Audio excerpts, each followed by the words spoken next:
আসসালামু আলাইকুম সবাইকে। আশা করি সবাই ভালো আছেন। তো আজকে আমি যাচ্ছি মেসের চাউল আনতে। তো সকালে আনতে পারি নাই কারণ সেই সময় মনে ছিল না।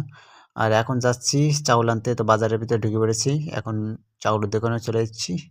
তো এখন কাজ হচ্ছে চাউলটা দেখে শুনে ভালো মতো নিয়ে যাওয়া। তো মেসে এখন চাউল দেয়, এজন্য মূলত আমার আসা।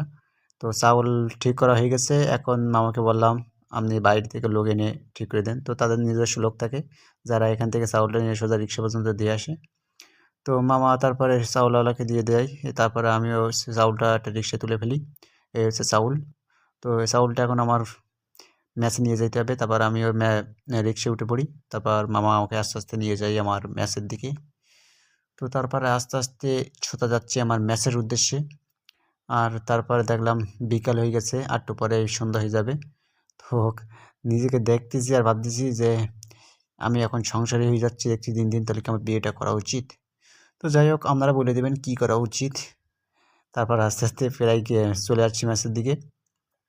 আর রাস্তাটা একটু খারাপ মতো আছে, এইজন্য মনে করেন ঝাঁকুনি হচ্ছে একটু বেশি। তো যাই হোক, প্রায়